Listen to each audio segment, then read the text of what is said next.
아멘. 안녕하십니까? 예, 안녕하세요.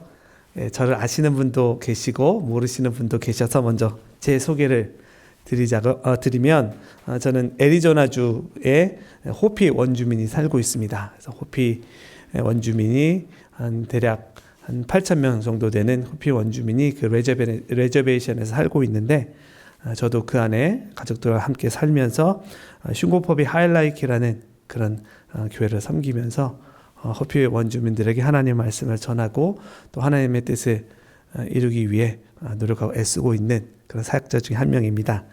그래서 오늘 이렇게 저와 저희 가족을 초청해 주시고 또 이 자리에서 주의 말씀을 전할 수 있도록 허락해 주신 우리 고척일 담임 목사님과 그리고 좋은 교회 모든 성도 여러분께 먼저 감사의 인사를 드립니다. 간략하게 선교지에 대해서 소개하고자 말씀을 드리고자 하면 그 애리조나주 북동쪽에 페인티드 데저트라고 해서 사막 지역이 있습니다. 거기에 호피 레저베이션이 있어요. 지도 찾아보시면 이렇게 있는데, 호피 트라이브는 호피 부족은 원래 그 땅이 자신들의 고향입니다. 예로부터 거기서 살았고, 그래서 지금까지도 그 자신들의 마을과 땅을 지키고 또 그 전통을 지키며 그렇게 살고 있는 부족입니다. 그래서 미국에 있는 지금 현재 사람이 살고 있는 마을 중에 가장 오래된 마을 두 곳이 호피에 있어요. 그래서 왈피라는 곳과 그리고 오라비라는 두 곳이 대략적인 어떤 문헌에 남아있는 게 대략 1000년 이상이고요. 아마 그 전부터 그 땅에 살고 있는 것으로 그렇게 알려져 있어요. 그래서 호피 사람들은 자신들의 전통에 대해서 굉장히 자부심을 갖고 있고, 또 호피는 기본적으로 그 바탕이 되는 게 농경 문화입니다. 그래서 예전에 대한민국도 농경사회, 농경 문화였지 않습니까? 그러면 특징이 있어요. 뭐냐? 가족 중심입니다. 가족과 마을 중심으로 이렇게 모이고, 그러다 보니까 씨족, 저희도 물어보잖아요. 집안이 어디냐? 어디 박씨? 저는 박씨니까 어디 박씨냐? 꼭 물어보죠, 어르신들이. 그런 것처럼 거기도 클랜이라는 게 있어요. 그래서 그 클랜 중심으로 해서 마을이 형성이 되고, 그리고 그 클랜이 중심이 되어서 모든 어떤 전통을 지켜오고 하는 것들을 진행을 합니다. 그리고 이제 농경 사회에서 가장 큰 특징이라고 한다면, 농경할 때 가장 중요한 게 뭐예요? 가장 중요한 거, 햇빛과 물, 비죠. 두 개가 가장 중요합니다. 이게 없으면 농사를 지을 수가 없어요. 그래서 호피 사람들도 이게 가장 중요합니다. 그래서 1년 12달 중에서 그 세레모니라고 하죠. 그런 제의식이 없는 게 딱 한 달이에요. 3월 한 달만 의식이 없고 다 있습니다. 매달 있습니다. 그리고 그 매달 하는 그 의식의 핵심은 비를 내려 주십시오. 곡식이 잘 자라게 해 주십시오. 이겁니다. 그래서 호피 사람들에게 어떻게 보면 가장 중요한 첫 번째 그 댄스는 2월 달에 있는 빈 댄스예요. 한국말로 굳이 번역하자면 콩춤이겠네요. 빈 댄스니까요. 이게 뭐냐면 그들이 믿는 신이라기보다는 신적인 존재가 있어요. 카치나라고 불러요. 카치나라는 존재가 있는데 대략 한 70에서 80 종류의 그런 카치나가 있는 것으로 알려져 있는데, 저희는 잘 모르고 호피 분들은 잘 아시죠. 근데 그 영적인 존재들이 자기가 살고 있는 그 산이 있습니다. 플렉스테이프라는 곳에 샌프란시스코 픽이라는 그 봉우리에 살고 있다고 믿어요. 그래서 거기서 이제 봄이 됐으니까 호피 사람들 농사 잘 지을 수 있도록 도와주기 위해서 그 산으로부터 이 마을로 찾아와요. 그것을 환영하는 게 빈댄스입니다. 그래서 그때부터 같이 춤추면서 환영을 해요. 그래서 들어오면 이제 거기서 중간에 이제 뭐 성인식도 하고 이런 의식들을 다 한 다음에 이제 7월달 아마 이번 주간일 텐데, 마을에 이제 홈 댄스라고 있습니다. 홈커밍 댄스. 내가 그동안 이제 씨 뿌리고 비 오는 거 다 도와줬으니 이제 우리는 우리의 집으로 가겠다 하고서 인사하고 빠이빠이 인사하고 자기 집으로 돌아가는 의식이 이 7월 달에 있어요. 홈 댄스라고도 하는데, 호피 사람들이 가장 중요한 두 개의 댄스, 제의식입니다.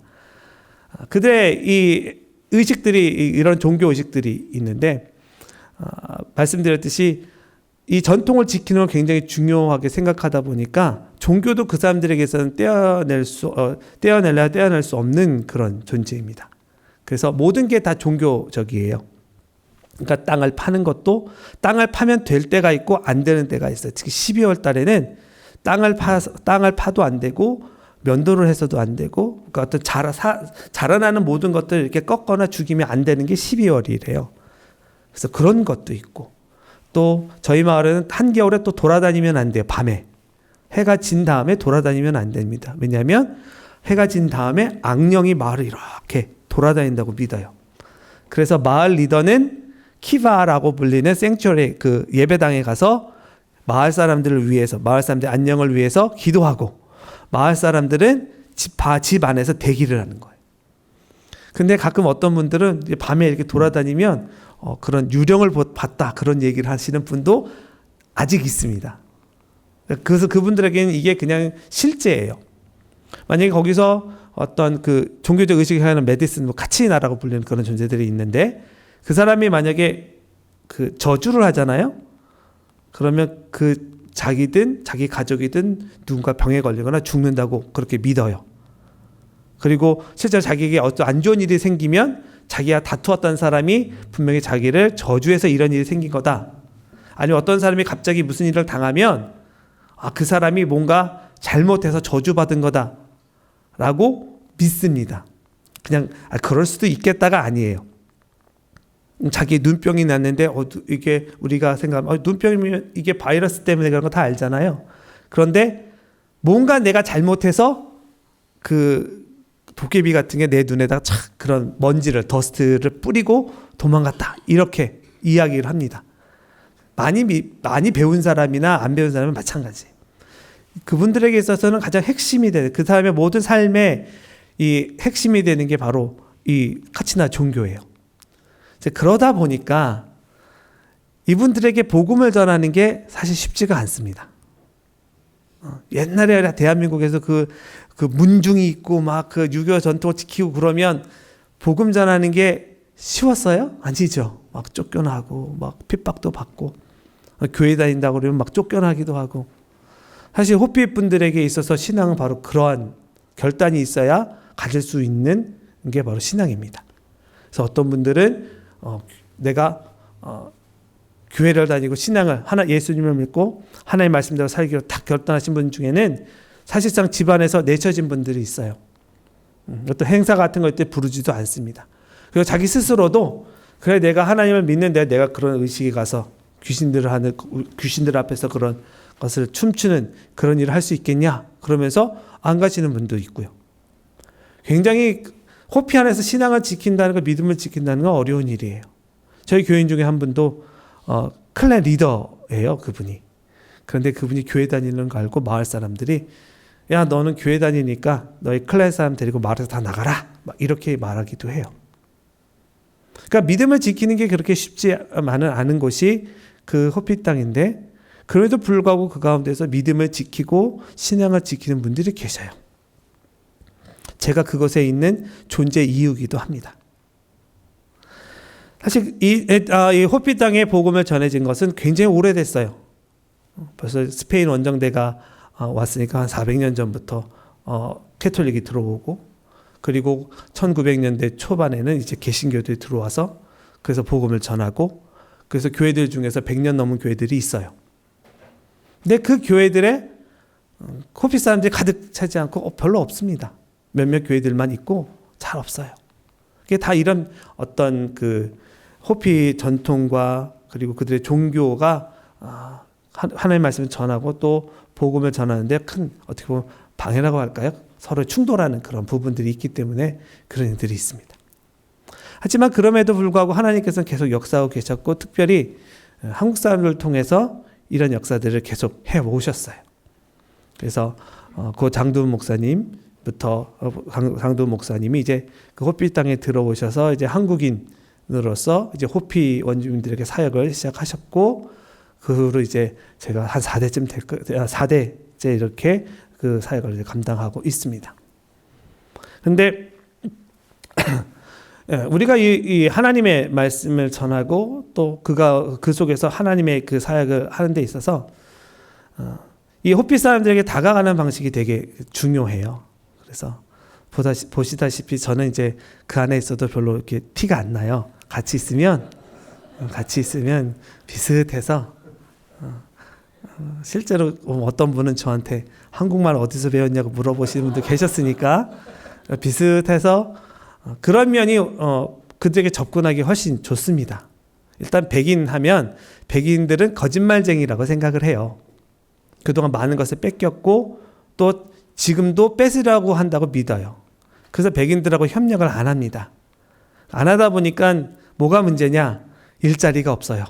그 안에 마켓 2개, 좀 큰 마켓이 2개, 그로서리가 한 2개 정도 있고 가스스테이션 한 3개 정도 있고 식당이 한 2개 있고 끝이에요. 그러니까 실업률이 한 7-80% 정도 되고요. 그냥 여러 가지 크래프트를 만들어서 팔거나 이런 것들로 이제 생활을 하죠.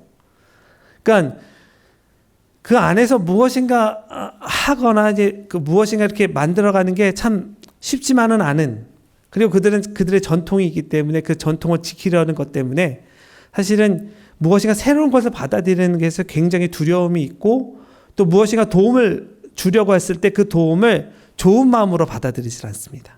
제가 예전에 한번 어떤 일을 도와드릴까요? 했더니 처음에는 좋게 생각하다 나중에 거절하는 이유가 내가 당신한테 도움을 받는 건 좋은데 나중에 당신이 나한테 도움을 요청했을 때 내가 거절할 수 없어서 그게 싫다는 거예요. 저희는 그냥 그런 거 없습니다 라고 얘기를 해도 믿지를 않아요. 우리가 누군가에게 복음을 전할 때 여러분 믿을 만한 사람이 전하는 복음과 전혀 믿지 못할 만한 사람이 전하는 복음, 어떤 걸 여러분들이 좀 더 쉽게 받아들일 수 있겠어요? 상식적으로 생각해도 저 사람은 믿을 만해. 그런 사람이 복음을 전할 때 받아들이기가 쉬워지는 거죠. 근데 저 사람은 못 믿겠어. 근데 그 사람이 전하면 그게 아무리 복음이고 아무리 좋은 그런 하나님의 말씀이라도 받아들이지 않겠죠. 그러니까 백인이 바로 그런 입장인 거예요. 피부색만으로 저희는 그냥 딱 봐도 어떤 백인은 아니니까 한번 사귀어나 볼까? 이게 되는 거예요. 백인들은 쟤네들은 원래 다른 꿍꿍이가 있고 다른 계획이 있을 거야. 거짓말장이야. 그 선입관이 있는 사람과 그래도 한번 만나볼까 하는 사람과는 차이가 크겠죠. 나름 그래도 한국 사람들이 그곳에서 열심히 사역했고 또 그 가운데서 이제 많은 열매도 맺었습니다. 사실 저는 선교사가 되고자 하는 그런 계획이 애들 말로 1도 없었던 사람입니다. 저는 그냥 한국에서 그냥 사역하면서 그렇게 지낼 그런 생각만 갖고 있었어요. 근데 어느 날 전임 선교사 분이 저한테 전화를 했어요. 그래서 호피에 그 선교사가 필요한데 너가 왔으면 좋겠다 그러는 거예요. 그래서 저는 그런 거 생각해 본 적이 없는데요. 그랬더니 내가 딱 누가 왔으면 좋을까 이렇게 기도하는데 제 얼굴이 번쩍하고 떠올랐다는 거예요. 이게 되게 무섭거든요. 기도하시는 분이 그렇다고 하는데 이걸 아닙니다 라고 할 수 없잖아요. 그래서 알겠습니다. 일단 하고 한번 저도 기도하면서 하나님께서 제게 응답을 주시는지 응답을 주시면 따르겠습니다. 이렇게 하고 시작이 된 거예요. 그러면서 이제 저는 이제 목사니까 목사는 그냥 가라면 가고 오라면 오고 그런 어떤 그런 마음가짐으로 살거든요. 근데 이제 아내나 가족들은 그런 게 아니잖아요.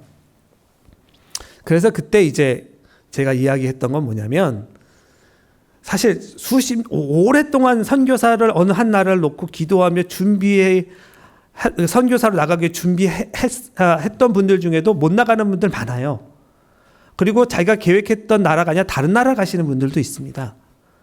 근데 저는 원래 생각도 없었고 그런 갈 나라 사실 그런 거에 대한 어떤 사명감이 전혀 없었는데 갑자기 된 거잖아요. 그래서 내가 이게 만약에 하나님이 정말로 가라는 뜻이라고 한다면 그러면 모든 일들이 하나님께서 정해주신 일정대로 진행될 거다. 그러니까 순조롭게 진행이 되면 가고 순조롭게 진행이 안 되면 안 간다. 그랬죠. 어떻게 됐겠어요? 제가 여기 있잖아요. 그죠? 순조롭게 진행이 된 거예요. 그러니 가족들이 뭐라고 말을 못합니다. 장인어른도 자기 막내딸 미국 가는 거 별로 탐탁하게 생각지 않으시고, 또 여러 다른 분들도 제가 옛날부터 준비했다면 그럴 수 있겠는데 그게 아니니까 과연 가도 괜찮겠냐 하는 그런 의구심들이 있었는데 어떡하겠어요. 일들이 그렇게 진행이 되는데. 그래서 와서 이곳에서 이제 2014년부터 이제 사역을 시작을 했어요. 처음에 왔죠. 와서 사역을 하다 보면 또 나름 이게 모든 일들이 이제 하나님께서 이렇게 진행하신 거라 생각하니까 와서도 그렇게 일들이 잘 진행되겠지. 그렇게 생각을 했었는데 2014년 첫 이제 사역을 시작했는데 여기 증인들 계시죠? 오셔가지고선 어떻게 됐어요? 뭐 하셨어요? 첫날 뭐 이렇게 떡 파다가 갑자기 경찰하고 누가 와가지고서 나가라 그래가지고 쫓겨났습니다. 네. 좋은 교회 그 선교팀들이 열심히 기도하고 복음을 전해야지 딱 그랬는데 아이들을 만나보지도 못했을 거예요. 그죠? 썬데이 스쿨도 BBS도 준비해왔는데 하나도 못하고 그냥 오후부터 시작하려고 했어요. 오전에 땅 파다가 점심 먹는데 너네 나가라 그래가지고서 다음날 쫓겨났죠. 그죠? 이게 분명히 하나님이 기뻐하실 일일 것 같은데 안 돼요. 그 이후로도 여러 가지 일들이 있지만 뭐 아시는 분들 계시겠지만 저 같은 경우 2017년도에 교회 건물을 잃어버렸습니다. 제가 뭐 나쁜 짓 한 것도 아닌데 저보고 너는 마을의 걸림돌이래요. 딱 레러의 리더가 친절하게 딱 편지를 써서 저랑 같이 그때 사역하고 있었던 원주인 목사님, 호피 원주인 목사님 계셨는데 그분 이름이랑 제 이름 딱 영진 팍 해가지고서 너희들은 우리 마을의 걸림돌이니 나가라. 그리고 더 이상 이 건물에서 예배하지 말아라 하고 레터를 딱 보냈어요. 그러면서 내세운 게 내가 너희들한테 예배하라고 퍼미션 준 적 없어. 허가서 없어. 그러니 예배할 수 없어. 그러는 거예요. 호피에 무슨 예배하는데 무슨 허가서가 필요합니까? 안 그래요? 허가서 받고 예배하세요? 아니죠. 근데 거기는 허가서를 달라는 거예요. 다 핑계죠. 원래 호피 전통으로 보면 저희가 거기서 예배하는 거에 대해서 내쫓을 수가 없어요. 이미 선임 리더가 다 그거 허락을 했고 벌써 10년 넘게 거기서 예배를 하고 있었고 무슨 명분 내쫓습니까? 저희가 뭐 잘못을 했습니까? 뭐 거기서 나쁜 짓을 했습니까? 아이들에게 BBS에서 맛있는 것도 주고 재밌게 놀아주고 물론 복음을 전했던 게 나쁜 짓이라면 나쁜 짓이겠지만 그거 말고 우리가 마을에서 여러 가지 행사가 있으면 가서 도와주려고 하고 마을 잔치도 하려고 하고 얼마나 많은 노력을 했는데 그냥 저희는 그들이 보기에 걸림돌인 거예요. 자신들의 전통을 해치거나 자신들에게 어떤 문제를 제기하는 그런 존재로 보인 거죠. 그러니까 마을의 마을 청년들이 마을 몇 집을 이렇게 털었어요. 훔쳐서 도망갔습니다. 때마침 죄송합니다. 재수없게 저희 교회도 걸려가지고서 저희 교회 문을 따고 들어가서 스피커를 훔쳐 도망갔어요. 바로 그 다음 주에 그 BBS 시작인데 그래서 오시는 교회한테 그 스피커 좀 사다 달라고 그렇게 부탁할 정도로 갑자기 훔쳐갔어요. 그랬는데 마을에서 무슨 얘기가 도냐면 저 교회에 한국 사람들, 외부 사람들이 자꾸 들어와서 마을 아이들의 마음을 막 이렇게 헤집어 놔가지고서 마음을 이렇게 흔들어 놔서 나쁜 짓을 한 거라고. 저희 탓이래요. 그러니까 뭔가 조금이라도 자기 마을에 뭔가 문제가 생기면 다 그게 교회 탓인 거고 그러다가 이제 저희한테도 어쨌든 너희들 때문에 우리 마을이 계속 시끄러운 것 같아 하면서 2017년도에 저희를 예배를 못하게 내쫓았어요. 저도 나름 그해 이제 나름 아이들을 위해서 뭔가 계획도 하고 있었습니다. 작은 도서관처럼 이렇게 하려고 그 책꽂이도 한 4개인가 사놓고요. 여기 캘리포니아까지 와서 막 책 한 몇천 권 이렇게 도네이션 받은 거 다 들고 저희 집 가라지 아직도 있어요. 책꽂이도 있고 책장도 있어요. 딱 그거 하려고 준비했는데 그걸 못하고 쫓겨난 거예요. 하나님께서 뜻이 있어서 보내셨을 텐데, 그리고 이게 하나님이 기뻐하신 일일 텐데 왜 그렇게 됐을까? 그래서 2017년부터는 예배당에서 예배를 못하는 거예요.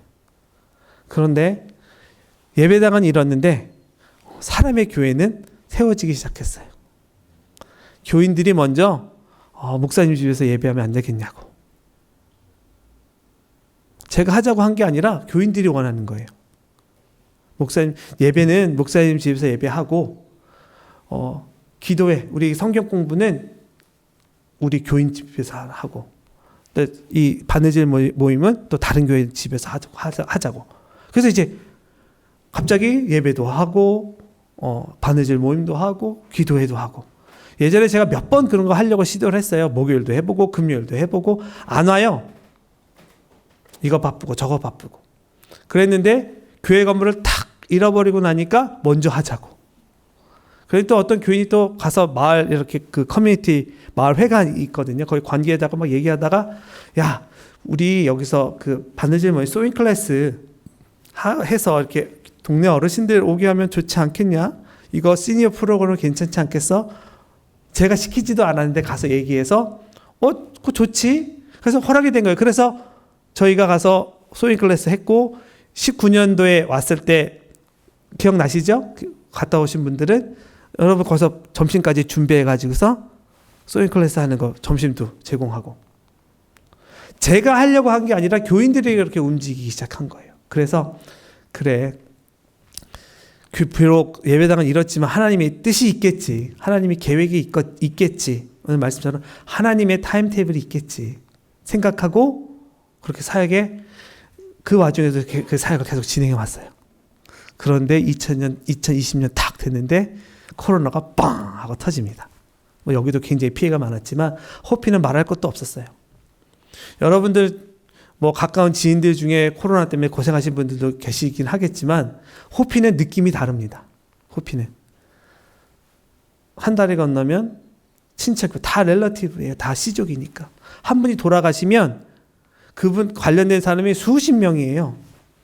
자기 눈앞에서 그냥 코로나 때문에 막 목숨을 잃는 분들 막 보면 완전 패닉이 오는 거죠. 어떤 집은 따지면 손녀가 걸려서 엄마가 옮고 할머니까지 옮아서 세 분 다 돌아가셨어요. 그런 걸 옆에서 지켜보면 사람들이 엄청 공포가 심할 거 아니에요? 그러니까 그런 공포가 온 마을을 이렇게 온 호피를 이렇게 감싸고 있었는데 그 가운데서 제가 할 수 있는 일이 뭐가 있을까요? 제가 할 수 있는 일은 방콕이었습니다.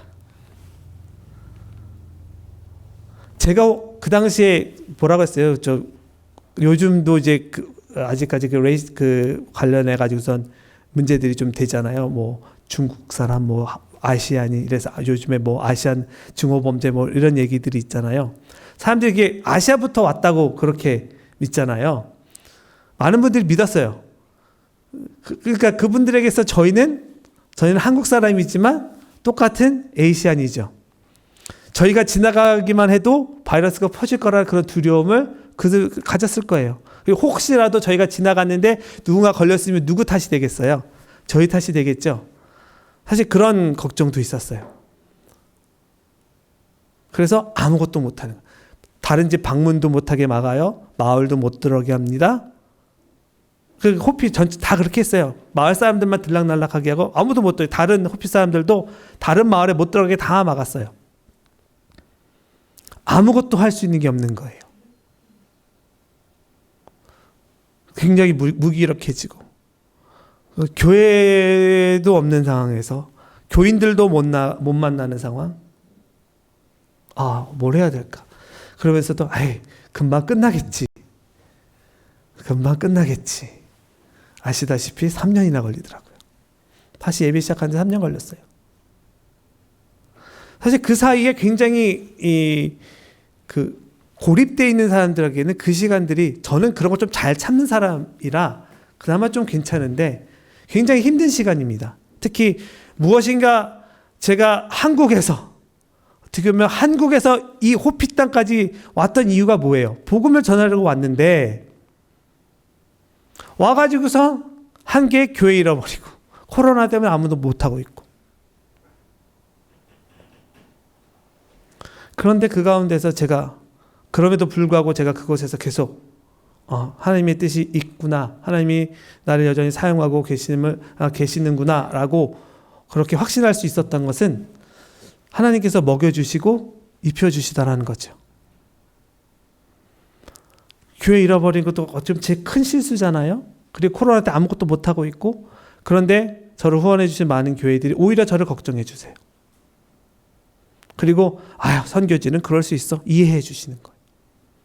그러면서 저희가 그곳에서 지낼 수 있도록, 정말 얼마나 다들 힘드셨잖아요. 정말 힘드셨는데도 불구하고 계속해서 선교비 보내주시고 물품 보내주시고, 그거를 제가 저는 이제 그만할 거예요 하고 말씀을 드릴 수가 없는 거예요. 그런 마음을 먹지 못하도록 하나님께서 계속해서 공급해 주시는 거예요. 그래서 죄송하지만 진짜 3년 동안 놀고 먹었습니다. 그래서 몸이 이렇게 뚱뚱해졌어요. 확진자가 됐습니다. 하지만 저는 분명히 믿어요. 확신이 생겼어요. 그래, 하나님께서 먹여주시니까 한번 가보지 뭐. 하나님께서 먹여주신 데는 이유가 있지 않을까? 그러면서 오늘 이 본문 말씀이 저에게 큰 위로가 됐습니다. 엘리야도 하나님 말씀을 딱 하나님부터 사명을 받았습니다. 굉장히 중요한 사명이에요. 북왕국이 이스라엘이 아합과 이세벨, 아합 왕이 되면서 그 나라 전체가 다 바알과 아세라를 숭배하기 시작합니다. 막 하나님을 믿는 사람들 다 막 죽입니다. 핍박합니다. 근데 그때 하나님께서 엘리야에게 말씀을 주셨어요. 자, 나 하나님 여호와가 살아계시면 너는 가서 전하라. 그 내용이 뭐였어요? 나 여호와 말하니 이 땅에 이제 비가 오지 않을 거다. 3년 넘게 비가 오지 않을 거다. 당시 그들이 믿던 바알과 아세라는요, 바알은 비, 천둥의 신이고 아세라는 땅의 신이에요. 그러니까 비와 땅, 호피랑 얘기했죠. 호피 사람들이 믿는 것처럼 가장 중요한 비, 땅, 토지. 바알과 아세라가 그런 신을 섬기는 거예요. 그들이 이제 농경이 되게 중요하게 생각해서 바알과 아세라를 잘 섬겨야 우리가 농사를 잘 지을 수 있고, 그렇다고 믿고 있었죠. 근데 그들에게 가서 그들이 비를 내리는 것이 아니라 그들이 너희들의 삶을, 너희들에게 생명을 주는, 곡식을 주는 존재가 아니라 여호와 하나님이 모든 것들을 관여하고 모든 것들을 있게 하시는 분임을 분명하게 보여주기 위해서 하나님께서 엘리야를 통해서 그 말씀을 선포하셨고, 실제로 그 일이 일어납니다. 사실 엘리야가 얼마나 그 하나님의 말씀을 받고 얼마나 그 흥분됐겠어요. 드디어 하나님께서 역사하시는구나. 그래서 아합 왕에 가서 딱 선포합니다. 하나님의 말씀을 딱 선포했어요. 그러면 아합 왕이 아이고 잘못했습니다 하고 그렇게 엎드릴 줄 알았는데 어떻게 됐어요? 저놈 죽여라 이렇게 바뀐 거예요. 엘리야가 도망갑니다. 도망갔어요. 그래서 그레 시내 가는 곳에 숨었습니다. 내가 하나님의 말씀을 받았고 분명한 사명을 받았고 내가 하나님의 일을 선포했고 했는데 나에게 온 거는 죽을 수도 있는 위협, 그리고 당당하게 그래 죽이면 죽여라 이게 아니라 자기도 의심이 생기기도 하고 무서워서 도망갔어요. 아마 그레 시내가에 있으면서 참 비참했을 거야. 차라리 죽을 걸 그랬나? 저의 마음도 그랬거든요. 근데 엘리야에게 어떻게 하나님께서 까마귀를 보내서 까마귀가 빵을 물고 오는 거예요. 그래서 엘리야 앞에 놓고 가요. 먹을 게 있네? 먹었어요. 시내 가니까 물도 마시고. 그렇게 며칠을 그곳에 있으면서 몸과 마음을 추스립니다. 그래서 하나님이 말씀하셔요. 다시 말씀 주셨는데 다시 아합 왕에 가라는 게 아니라 더 멀리 도망가라는 겁니다. 그래서 저기 이방 땅 사르밧으로 가라는 거예요. 어떻게 해요? 가라니 가지요. 가서 이 과부를 만났습니다. 그리고 하나님의 그 과부에 이야기해요. 나에게 좀 먹을 거 좀 달라. 그랬더니 이 여인이 가진 게 없는데 알았습니다. 제가 드리지요. 가져왔어요. 그리고 엘리야가 그것을 먹으면서 축복합니다. 하나님 말씀하시길 앞으로 3년 넘게 비가 안 올 텐데 다시 비가 올 때까지 당신이 가지고 있는 그 통에 가루가 떨어지지 않고 그 떡을 만들 기름이 떨어지지 않을 거다. 실제로 그 일이 일어납니다. 엘리야가 그 집에 가요. 가서 그 집에서 몇 날 며칠을 먹는데 요만큼밖에 없었던 가루가 맨날 있는 겁니다.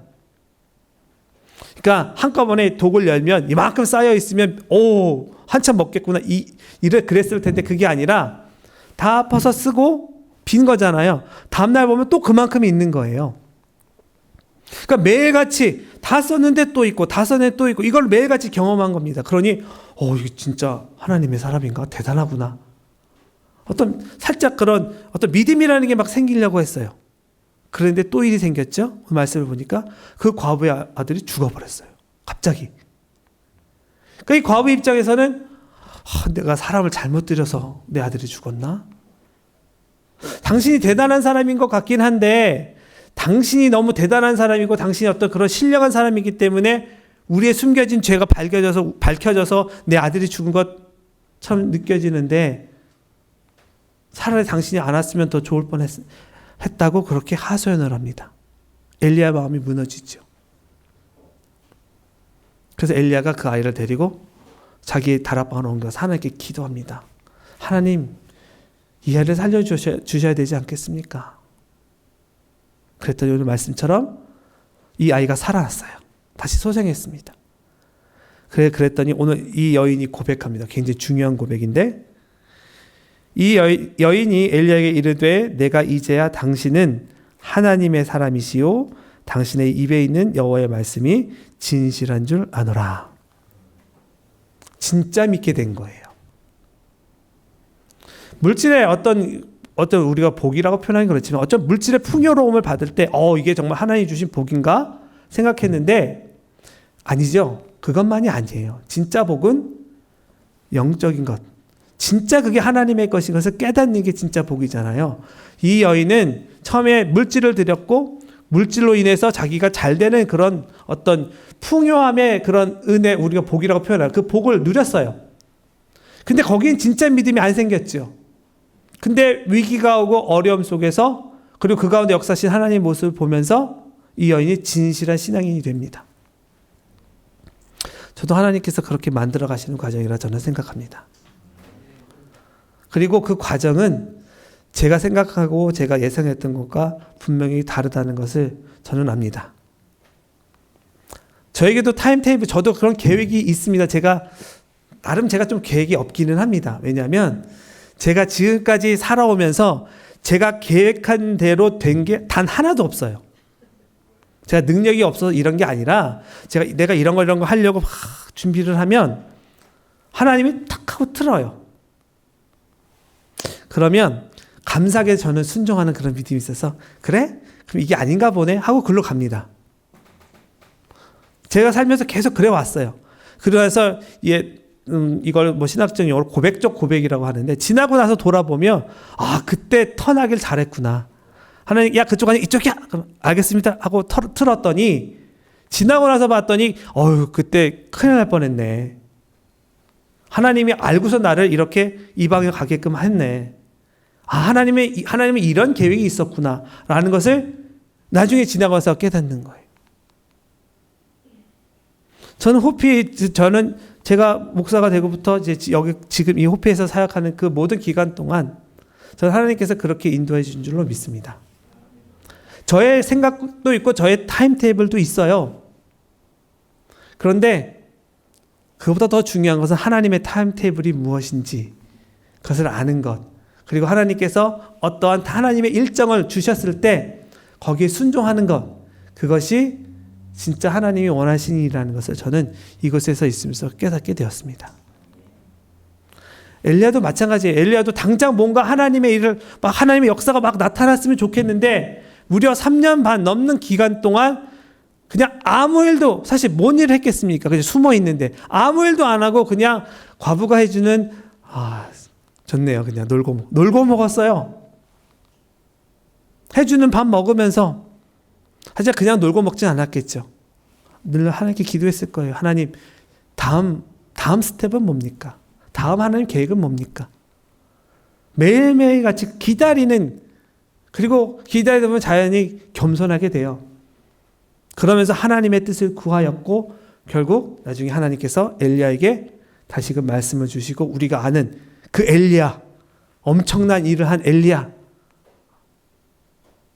750대 1 싸움에서 이기고 막 하늘에서 불이 떨어지는 어마어마한 그런 기적을 행한 엘리야. 그런 엘리야가 되었습니다. 그리고 그 엘리야를 통해서 많은 이스라엘 백성들이 위로를 얻고 하나님께로 돌아오는 역사가 일어날 수 있었던 겁니다. 저도 그렇게 될 걸로 믿습니다.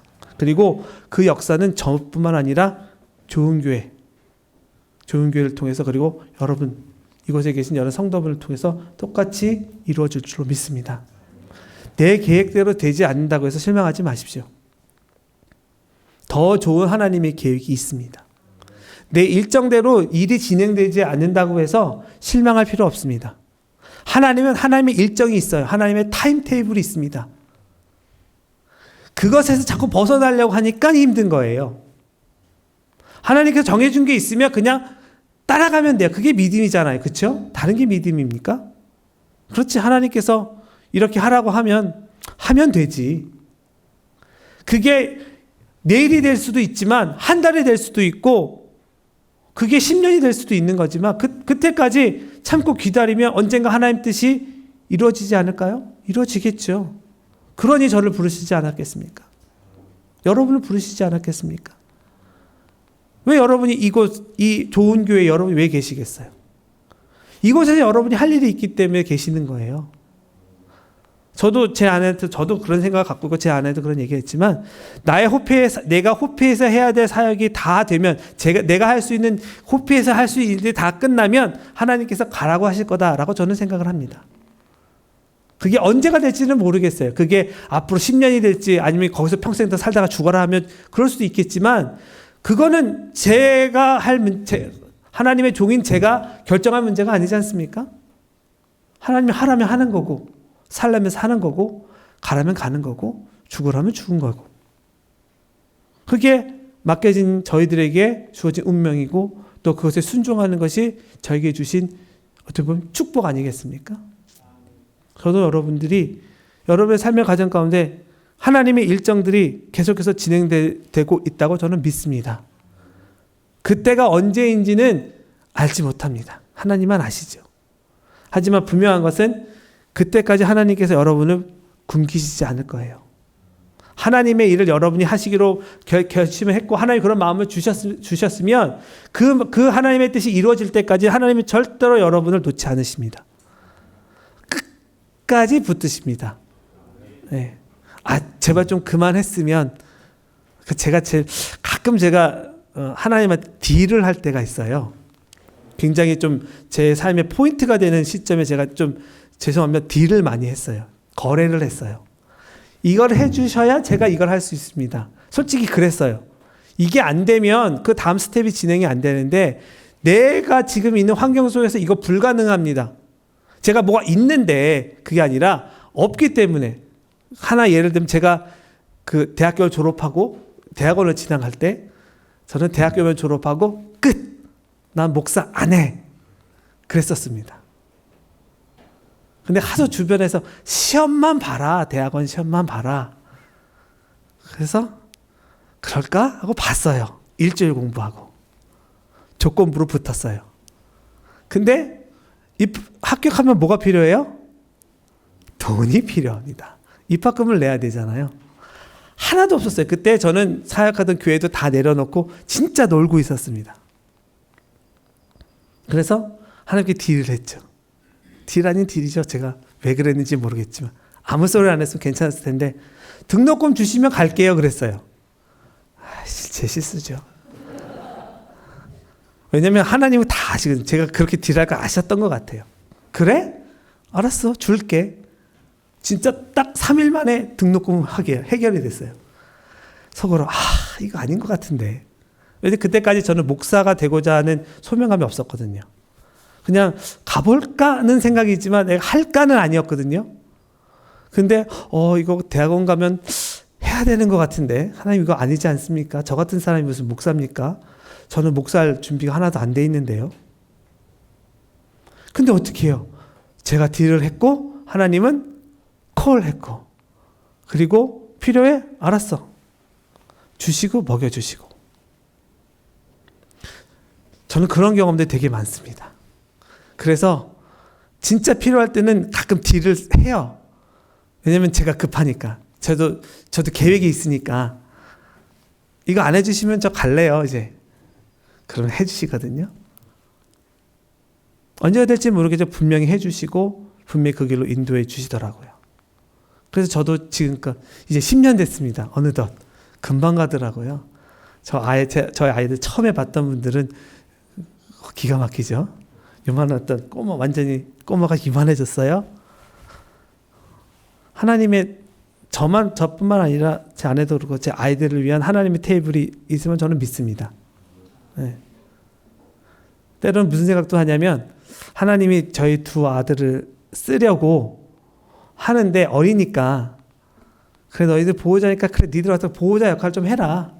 너희들 그렇게 필요하지 않고 네 아들들이 좀 필요해. 그래서 너희들이 그냥 와서 보호자 역할 좀 해라. 그래서 부르신 것은 아닌가 요즘 그런 생각도 합니다.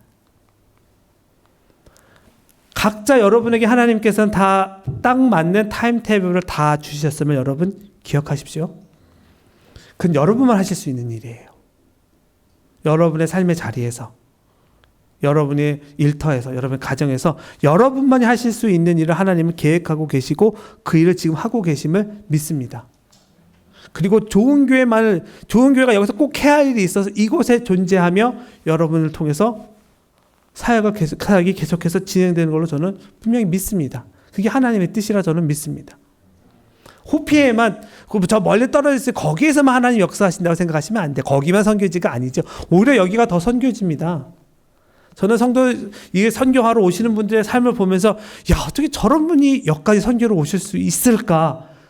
야 정말로 대단하다. 나 같으면 안 왔을 텐데. 나 같으면 굳이 여기까지 이렇게 힘들게?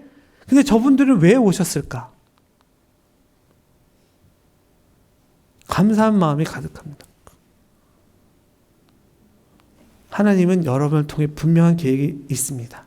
그리고 그 계획이 이루어질 때는 내가 가늠할 수 없지만 분명히 옵니다.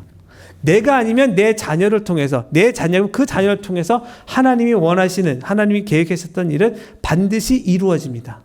여러분 그 사실을 기억하고 믿으시기 바랍니다.